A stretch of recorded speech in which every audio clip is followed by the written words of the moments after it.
This is the Longhi 15-bar Pump Espresso Machine. I just wanted to share my experience with this in case anyone else is considering it. It's a small countertop espresso machine that's meant for people who want espresso drinks at home without turning it into a whole new hobby. You can absolutely get decent espresso, cappuccinos, and lattes out of it, but it also has a certain personality to it. It's not the kind of machine where you press one button and it handles everything perfectly every time. It rewards a little patience and a repeatable routine. The reason I think people look at this one is simple. It gives you a more hands-on espresso process in a compact size. And it's forgiving enough that you don't need a cafe grinder and years of practice just to get something drinkable.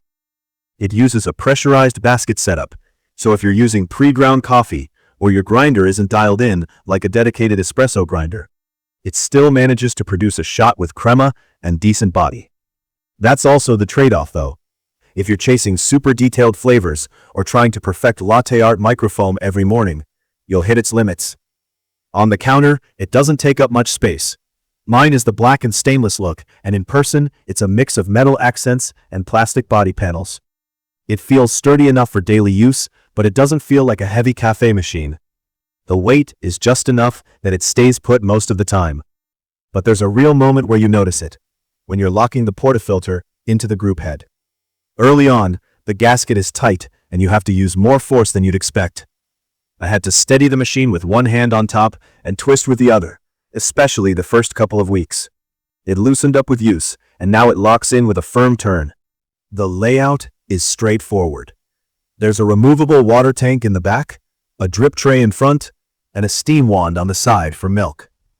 The drip tray comes apart in layers, and that actually matters day to day. If I'm using a short espresso cup, it's fine as is. If I want a taller mug under there, I pull the lower section out, and suddenly I have enough height without doing something awkward like tipping the cup. Setup was basically rinse everything, fill the tank, run water through it, and you're ready. I will say the ready light can give people the wrong idea. It tells you the boiler has reached temperature, but the rest of the machine, especially the portafilter and the group head, can still be cold. When I rushed it, my shots came out lukewarm and kind of sharp tasting. What worked for me is letting it sit powered on a bit longer than I thought I needed, and running one blank shot through the portafilter to warm it up. It's an extra minute, but it changes the results more than switching coffee brands, honestly. Daily use is simple once you find your rhythm. I'll grind, load the basket, tamp, lock it in, and start the shot. With this machine, the tamping pressure doesn't need to be extreme, especially because the baskets are pressurized.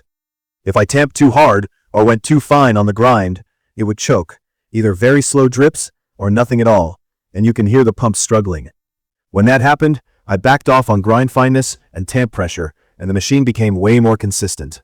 If you're coming from videos where people are using unpressurized baskets and obsessing over perfect puck prep, this machine plays by slightly different rules.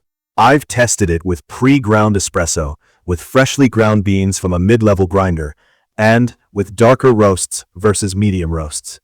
Darker roasts are the easiest path to a satisfying shot here. Medium roasts can still work, but I found I had to be more careful about preheating and timing, or I'd end up with that sour, under-extracted taste. Once I started treating preheating like part of the process instead of an optional step, the flavor evened out a lot. Now the steam wand. This is where most people will either like the machine or get frustrated. The wand is a Panarello-style setup, so it's designed to help you create foam without perfect technique. In practice, it's very easy to get a big, airy froth for cappuccinos. If what you want is thick foam that sits on top and gives you that classic home cappuccino texture, it does that reliably. If you want silky microfoam for latte art, it's harder. I can get closer if I slow down, use cold milk, purge the wand first, and focus on creating a small whirlpool in the pitcher. Even then, the foam often ends up a bit more bubbly than what I get from machines with a more traditional steam tip. It's not unusable, it just has a ceiling. Something I learned the annoying way: you really need to wipe and purge the steam wand right after you steam milk. If you don't, the residue dries fast and clogs things up. The cleanup itself is not difficult, it's just one of those habits you have to build. Same with the drip tray. It fills up quicker than you'd think, especially if you're doing blank shots to warm up and rinsing between steps. I empty mine frequently because it's easy to forget, and then suddenly you're carrying a sloshing tray to the sink. As far as smart features and app support, there isn't any. No phone app, no Wi-Fi, nothing like that. It's physical controls, and you do the work. Personally, I'm fine with that on an espresso machine at this size because it means fewer things to glitch. The trade-off is you have to pay attention. You're the one stopping the shot, you're the one timing your workflow, and you're the one adjusting when something tastes off. In real use, the machine is consistent when I keep my inputs consistent. Same coffee, same grind setting, same dose, same preheat routine, and it gives me repeatable results. When I change anything, new beans, different roast, a slightly different grind, it reacts immediately. That's not a complaint, it's just the reality of espresso, and this machine makes it obvious because it doesn't hide the process behind automation. Noise is what you'd expect from a pump machine in this category. It's not quiet. It has that vibrating pump sound, especially during extraction. It's not so loud that I avoid using it, but if someone is sleeping nearby and the kitchen is echoey, you'll notice it.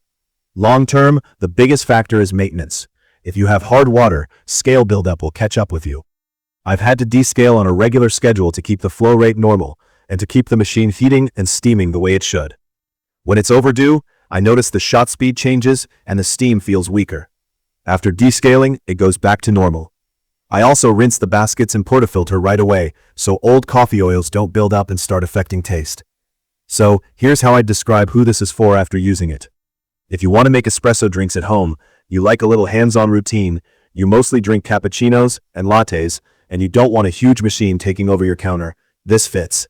If you want push-button drinks, automatic milk, or you're trying to practice serious latte art every day, you're probably going to want something different. What I like is that it's simple to live with once you accept the rhythm. Warm it up properly. Don't overthink the pressurized basket. And clean it like you actually want it to last. What I don't love is that the portafilter lock-in can be annoyingly stiff at the beginning. The drip tray fills fast, and the steam wand is more easy foam than perfect texture. None of those are deal breakers for me, but they're worth knowing before you buy it. Overall, I've gotten a lot of solid drinks out of it. When I take an extra minute to preheat and I steam milk with patience, I can make something that scratches the coffeehouse itch without leaving the house. If you found this helpful, subscribe to the channel and leave a comment with what espresso machine you're using right now or what you're thinking about buying.